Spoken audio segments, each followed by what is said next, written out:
ಆಯ್ತಾ? ಇದಿಷ್ಟು ಸುಮ್ಮನಾಗ್ರಿ.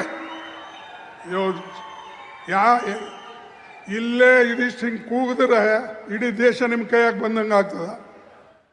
Useless fellows.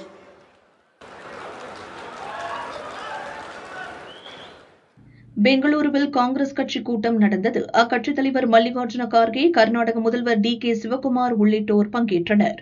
Kharge உரையாற்றும் போது கட்சியினர் டி.கே. என்று முதல்வர் சிவக்குமாருக்கு ஆதரவாக முழக்கமிட்டனர். அமைதியாக இருக்குமாறு கார்கே கூறினார். கேட்காத சிவக்குமார் ஆதரவாளர்கள் உச்சதுணியில் குரல் எழுப்பி இடையூறு செய்தனர். மேடையில் இருந்த முதல்வர் சிவக்குமார் அமைதியாக இருக்குமாறு கேட்டுக் கொண்டார். சில வினாடிகள் அமைதியான தொண்டர்கள் மீண்டும் கார்கே பேசத் தொடங்கியதும் கத்தத் தொடங்கினர்.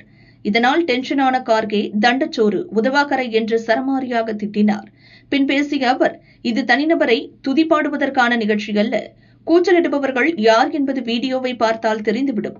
அவர்கள் மீது ஒழுங்கு நடவடிக்கை எடுப்பேன் என்று கூறியதால் பரபரப்பு ஏற்பட்டது.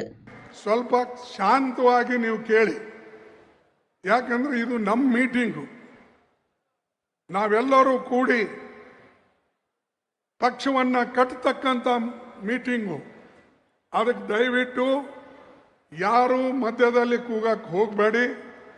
ಯಾರೇ ನೀವು ಕೂಗಿದ್ರು ಕೂಡ ಆ ಫುಟೇಜ್ ಇರ್ತದೆ, ನಾನು ಡಿಸಿಪ್ಲಿನರಿ ಆಕ್ಷನ್ ತಗೊಳ್ತೀನಿ.